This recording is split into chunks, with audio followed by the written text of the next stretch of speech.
Good evening at 6 p.m. The best variety of gospel use of knowledge is power broadcast with Dr. Marseille Wells-Strozier. Information on how to reach Chia will follow today's broadcast. And now, here's your host. And Al, how are you today? I am truly blessed. How are you doing today? I'm doing great. You know, I was out. I left for lunch today, which is something very rare. Okay. And I went downtown. And as soon as I got out of my car, it started raining. Wow. And so I decided not to go down to the park where they're having the live music. I decided to get back in my vehicle, went to Taco Bell, and went back to the office. Okay. So other than that, I'm doing great. Good. Yeah. Great. So, listeners, if you are interested in tonight's topic, we would like for you to call in. The number here is 810-239-5733. Again, the number is 810-239-5733. And I guess you would like to know what the topic is. The topic tonight is returning to school as an adult learner. And the guest that we have tonight, I'm excited about this guest because this guest really taught me a lot as an educator. And he is just a wonderful person, and I'm just so excited about him being here. And I want to introduce tonight Mr. Kevin Galloway is the husband of the wife of his youth, Monica Galloway of 30 years. He is also the proud father of two children, Kevin and Michael Galloway, and grandfather to Kevin Carter. Kevin currently works for the Mass Transportation Authority, for those who are not sure, that's called MTA, in the role of Assistant Manager of Transportation Services. So, I want to tell you thank you so much for coming. It is my pleasure. Great. Adults, adult learning, adult education is a topic that is going around more and more as the governor of the state of Michigan and in other states are talking about retraining adult learners. And when I speak of adults, when it comes to CHIA, I'm speaking of individuals over the age of 25 because at our Adult Learning Center, we work with adults 25 years of age and older in basic reading, basic math, GED prep. We also have some other type programs, but when we're talking about adult literacy, adult education, we're talking about helping adults to be able to read and write at the 7th grade level. That is a national average. It's for adults to be able to read at a 7th grade level. And that's also the level in which your prescriptions, your medications, and a lot of things, they say the newspapers as well is written at a 7th grade level. So that is an average level that adults should be here in the United States. That's not a Michigan thing. That's across the board in the United States. And literacy, reading and math, and we're talking about GED for those who did not graduate with a high school diploma. So, what you want to tell us about yourself first before we go into these questions? Well, you've nailed it, being married to Monica for the last 30 years, raised two boys. And I can't leave out my daughter-in-law, Sharita Galloway. She has been around our family since the 4th grade. Wow. So I literally have pictures of her with pigtails that I'm able to show my grandson, who is now 4 years old. Wonderful. And he is just a blessing to us there. And so I would say the biggest... The biggest thing in my life right now is my family and really spending time with them and watching this 4-year-old grow up who also has my name as well. Yes, wonderful. So I used to do GED teaching at this other institution, and I would schedule individuals to come in and do a placement test. And the placement test would tell me what grade level they were performing at in order for me to place them in the right grade level program that we had there. And so students were scheduled, and they knew what time they were supposed to come for testing. So this man came. This had to be like 2008, 2009, somewhere in there, 2008, 2009. This man comes into the receptionist area. First, I saw him walking down the hall through the window. He had on one of those Apple hats. It was black. I think did you have a tilt to the side a little? Always. I want to say cock to the side just a little bit. Yeah. And he had on were they black, wide-legged pants? Yes. I mean, when I say he was sharp, I'm going to say he was dressed so nice. He was clean. You hear me? So I'm like thinking, who is this man coming in here? Because that day was only, testing for GED. And so he told me his name, and I said, well, you late. You have to leave. We have to reschedule you. So we rescheduled him, and he ended up coming back. And I'd like to know, what made you want to return back to school as an adult? That's funny that you say that's the story of my life, too. Well, I was working for a trucking company here in the area, and I received a call one Wednesday afternoon that basically said, we're shutting the operation down. I had been with those guys for 7 years, and so I was driving locally for them. Had a comfortable job. It was paying the bills. And they shut down, and all of a sudden I found myself without work. Yeah. Now, keeping in mind, I was a high school dropout, and so at this point I'm in my 40s, and it had always been on my mind and on my heart. You just didn't complete something, and I carried it with me. But I convinced myself over the years that it was okay, and I think that's dangerous, especially when raising a family, because you carry that thought right on over. That's true. Everything doesn't have to be about getting an education. Some people don't have to have that. And I lived that way for a while. And that's true, because I had a student, and he was in his 50s. He had to be over 55 for the program that sent him to me. And his mother, I'm saying he's over 55, and here I am having a conversation with his mother. His mother actually said he didn't need a GED. And so the sad part was, she was from the era of General Motors that no longer exist here.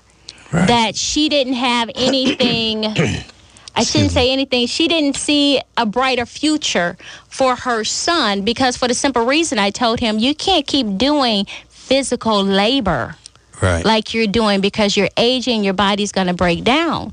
But he ended up dropping out of the program. He told me, I just can't do this anymore. I said, well, you're going on 60. When can you do it? Because, for people who don't know, we just received a new GED exam in 2014. It is solid geometry, trigonometry that is on that exam. You came in at the right time, right time. And where there used to be just one essay, there's a total of 4 essays now. You still have that one 45-minute essay. You have 2 in social studies, and the nerves that have 1 in science. Wow. So, and then, everything is timed. So I feel sorry for those who don't understand the importance of an education. And we're not saying that everybody needs to have a college degree. But what we're saying is everybody should complete K through 12th grade, because that's the minimum that you need for a lot of these jobs. I know I received a phone call last month from a gentleman who, I guess he went through the hiring process of one of the companies that's opening here in Flint. They found out he didn't have a high school diploma. He gave me a call. Well, people think getting a GED is an overnight process. No, if you're testing below that 9th, 12th grade level, it's going to take some time. I tell my funders all the time, if someone tests between the 0 through 4th grade level in reading and math and language arts, it's going to take them a minimum of a year in order for them to reach that 9th, 12th grade level for the GED. Yeah. So you got your GED at the best time, and you're right. People are watching you and they're paying attention to you, and you can't. I think a lot of times adults say, do as I say and not as I do. Yeah. And I think that's wrong, because, you're supposed to let your light shine. You're supposed to be, I don't want to start quoting no scripture, because if I misquote one, I probably get a caller to say, you didn't say that right. But where I'm going with this. Absolutely. Is that you're supposed to be a light. Right. And people are supposed to just see what you are doing and be like, wow, I would like to be like that person, opposed to saying, well, I don't want to be like that person because they didn't do this and didn't do that and didn't do this. But do as I say and not as I do, that's about the dumbest saying that a lot of people was raised with. Right, and it doesn't work very well. No, it doesn't work at all. So you already told us that you returned to school over the age of 40. Yes, I was 44 years old when I came in, and you talk about the way I was dressed that day. And as I thought back on that day, I dressed that day because I was actually getting ready to tackle an obstacle that was a mountain in my life. And taking this step to come in, I just wanted to feel good as I possibly could. Now, when I got there... You made me feel bad now. I think my facial expression changed. But it was good for me. I never forgot it. I got there and I'm 5 or 6 minutes late, and you just being on time was very important to you. And you turned me around and you sent me out, and I had to say to myself, do I really want to do this? Do I want to do this? But at that point in my life, I said, and I was without a job. It was back during the time, like you said, probably about 2009, when jobs were scarce. And there was an opportunity for me to go to school for free. Now, what I did before coming to see you is I went down to Mott, and I was going to take some college courses, right? They would allow you to slide right in. And, well, they looked at me, and a young lady that was at my church said, hey, we've got everything, but we need your transcripts from high school. Well, you know, that was a problem. And so for a couple of weeks, I avoided her. And finally, she called me, and I went over and I saw her at church, and I said, listen, I don't have any transcripts to give you. I don't. I'm sorry. I dropped out of high school, and I'm embarrassed. Now, keep in mind, I was the assistant pastor of that church that I was attending at that time. And so, and had been up in front of the people, had taught, ran a portion of the ministry and that kind of thing there. So they never had any idea that was the case. And then she pointed me in your direction. Yeah, she did. I know who you talked about, too. I really do enjoy her. I love her to death. I love her to death. Easy to love to death, no doubt. She is. She is. Yes, she did. She sent me an email, and she told me she had this gentleman, he needed a GED, see what you can do. And that's when I contacted you to schedule you for your testing. But what most people don't understand, Al, is called something that's called transferable skills. And so a lot of times in school, in programs, they're not preparing students for reality. Even though he was already part of the workforce and knew what was going on, I actually get adults who don't know. You know, so if they come to you to class late, they're coming to work late. If they don't have their books, their pencils, their notebooks, then they're not prepared for work. To me, you don't have your uniform and everything that you need for work. So therefore, I think a lot of times we need to prepare students in multiple ways in order for them to be successful in a program. So I had a new student that started a week ago. Yeah, 2 weeks ago. And the first day she called in. Oh, boy. So that told me right there, this lady's not serious. But I gave her another shot.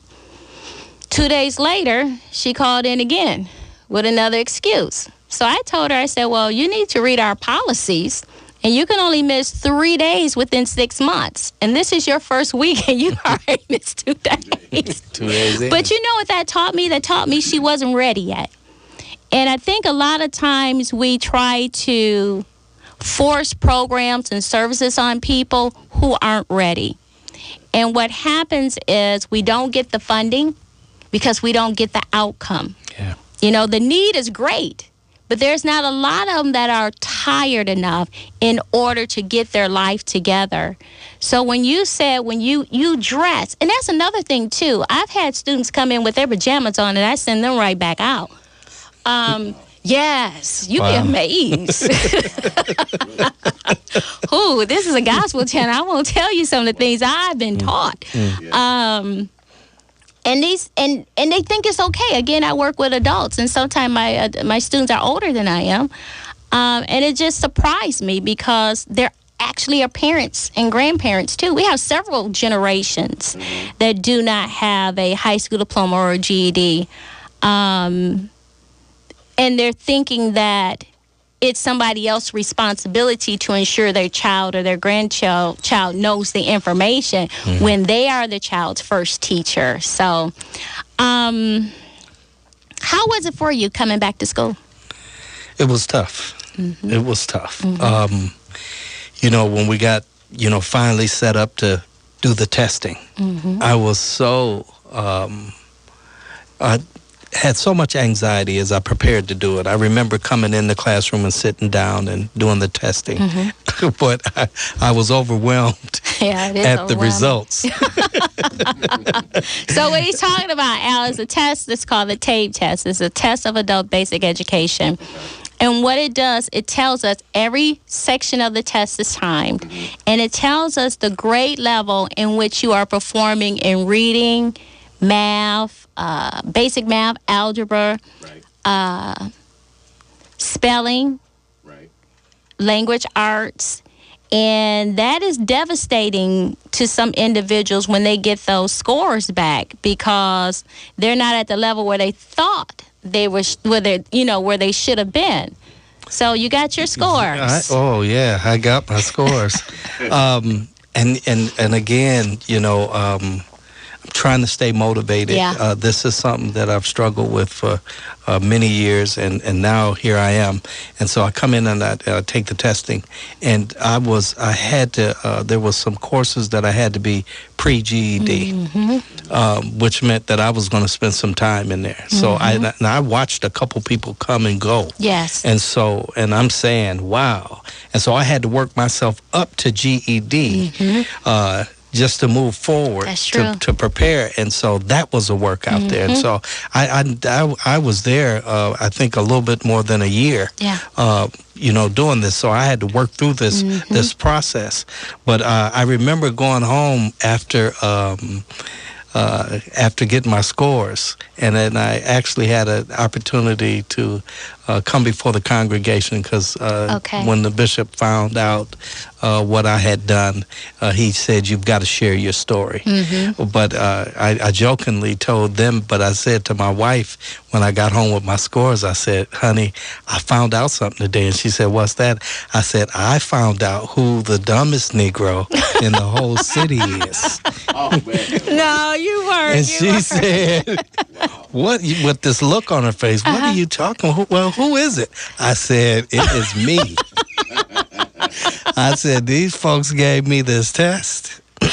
And I think I was around a fourth grade level in some things, and it was shocking to me. And it really took something to absorb that and come back and work at it. It does. But I made up my mind, I'm going to do this. And there was another thing. If you remember, across the hall from us, there was a nursing class that was going on. And there were people in that class who didn't have it, and they were taken out of the class. But they knew me. Here I am, this guy in this church that has quite a large congregation, and there's people that's looking, seeing me in this class and saying, "What are you doing in there?" And I just had to be honest. And I've had another another minister in my program, and I was raised Pentecostal.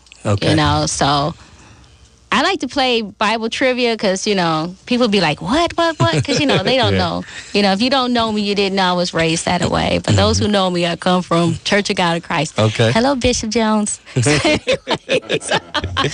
bishop. So we were talking about evolution, and then after you look at from a biblical standpoint, after the flood, how did mankind repopulate? And I had a minister that actually told me there were some more people on Noah's boat, or Noah's Ark. Okay. And I turned around from my chalkboard and I said, "Well, you talking about the animals?" He said, "No." And he misquoted a scripture. And I said, that's not what that scripture meant. And what really boggled my mind is the story of Noah, his wife, his 3 sons and 3 daughter-in-laws. It's like something you're taught as a little kid. It's like in your head. And then, the 2 animals that was in pairs and everything, you remember that as a child. But it broke my heart that it's not so much that we have a reading problem, we have a comprehension problem. People can't comprehend what they're reading. And for it to be from a religious standpoint, Yes. I'm like, wow, how many churches have had pastors and ministers who are not interpreting those words correctly because of limited comprehension skills, and they're saying stuff in front of the congregation, and people aren't going home and reading it for themselves and asking for, a understanding of what's going on. Right. That blew my mind right there. That opened my eyes even more of the problems that we have in the church that is not discussed. Right. We have more pastors and things now that are going to school. But if we were to go back years, probably when I was a little girl, I'll go back 50 years, a lot of them may not have that high school diploma, and they went through General Motors and had those good jobs. And we're not saying because you didn't graduate from high school, you can't read and write. We're not saying that. Right. But it's very important that you are able to understand and comprehend what you are reading, because we hear all the time how somebody signed a contract and didn't read it. Right. They were afraid to say, well, I didn't know and didn't understand that. We have a lot of issues with parents that go up to the school and they pretend like they understand their child's homework. But we, the teachers, we already know that you don't understand the child's homework, especially when the child's homework come back incorrect. And it's nothing wrong with you saying, I don't know this, but teach me how to help my child. We have some adults who are ashamed to let someone know they don't know something. So we at GED Adult Skills Center, we start at the 0th grade level in reading, math, and language arts. And majority of adults in Genesee County who did not graduate from high school are at that 0th through 4th grade in reading, math, and language arts. And that's my largest class. Wow. And I love that because it's almost like, even though they're adult, it's like working with a youth. Okay. So you have to be able to present the information at that lower level, but still respect that adult. Right. And some of the adults do get upset and overwhelmed by that someone knows they can't read and write at an adult level. Yeah. So when you said that you thought you were one of the most, dumbest, you were very smart because you came back. I've had some that don't return after they get that test. He wasn't in denial. He wasn't in denial. Exactly. Sometimes you want to know what is it going to take for a person to wake up and understand the importance of this. So you coming back spoke volumes. Yeah. And before you get any further, can the people that doesn't know where you located at, can you let them know? The thing is, they need to give us a call. The number is 810-553-2140. We have to hear from you first and probably get a referral to come to us, because we have a North Flint adult education program for adults who live in zip codes 48504, 5, and 6. And we also have a prisoner reentry program for men who have recently been released from a Michigan prison system. You're able to come to us, and our services are free. Normally they're not, but we've been blessed with some funding to come through for a year in order to service these individuals, because we do a one-to-one program with individuals. And when you're talking about performing at the 0th through 4th grade level, it's embarrassing when you're sitting in a classroom with several individuals who are at that same level. And sometimes you really don't get the lesson across because some still display a lot of behaviors. What people don't understand is when you're working with the adult learners, sometimes you're working with adults who are on drugs, recover from drugs, alcohol, or, recovering alcoholic. And one thing I learned from a social worker is the age you started doing drugs is the age you stop developing. Wow. So if you are 60 years of age and you started doing drugs at 13, I'm really dealing with, I won't even say I'm dealing with a 13-year-old. I may be dealing with a 10, 11-year-old. And honestly, some of those behaviors come through. I work with prostitutes. They taught me some things. Strippers. Yeah. They told me what a tramp stamp was, but I didn't know. But I work with all walks of life. And for them to be able to know the importance of getting just that basic GED will open so many doors for them. So now that you have that GED, and you've had it for quite some time, sir. Yes. How did that open the doors for you? Well, the first thing is, when I went to work for MTA, I had my GED. And so for the first time, I was able to put on the application that I had obtained a GED. Yeah. And you know what? Some people think a GED is something negative, but let me tell you this, listeners, and Al, I'm looking at you.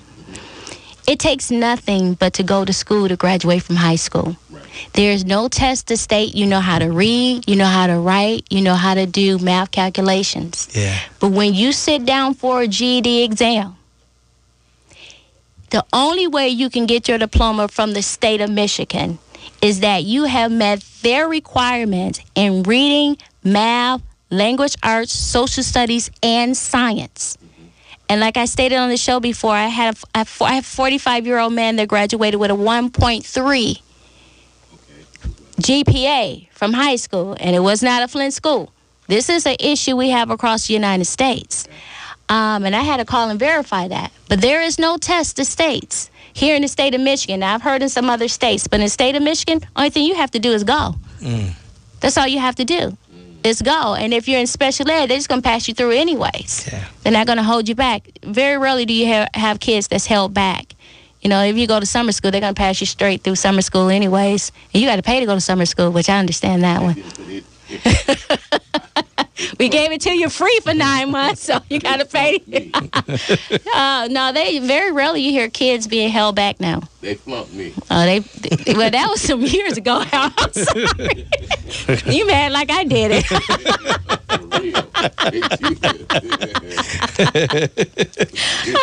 So you were able to say that you had your GED for the first time, and what else happened? And it prepared me to go further. While working at MTA, I went back and got my associate's degree. And what I loved about it is I knew how to write a paper. Yeah, you did. Who taught you how to write a paper? You did. All my students who graduate from me, up under me, always test at the 100 level. That's a college readiness in college courses in writing. Everyone who leaves me always tests at a 100 level. That's because I love writing. Yes. I love writing. Made a difference. Yeah. So what wisdom would you give to any adult who would be interested in going back to school to get their GED? I would say, personally, it's something, this accomplishment is going to be bigger than just getting a job or anything else. It's a personal accomplishment that I've held on to for all of these years. I went back, I did it. And like you said, it wasn't like just going to school. GED, I had to actually perform. Yes. I had to learn, and it just made me that much better. And so I would say stick with it and go forward, and it will pay off in the long run. And you are a living testimony about it, and I'm very proud of you, and I thank you so much. So listeners, if you are interested in returning to school because you did not receive your GED, or if you know someone who didn't receive their GED and they're over the age of 25, please have them give us a call at Chia Adult Skills Center at 810-553-2140. Again, the number is 810-553-2140. And Al, for the month of August, I'm going to be preparing all those adults. Okay. Getting them ready for school. Fantastic. All righty. Okay. Listeners, thank you very much, and hopefully you'll join me on next Wednesday. Have a good week. For the past 30 minutes, you've been listening to Chia Use of Knowledge is Power broadcast with your host, Dr. Marseille Wells-Strozier. You can contact Chia Adult Skills Center at 810-553-2140 or online at www.mychea.org.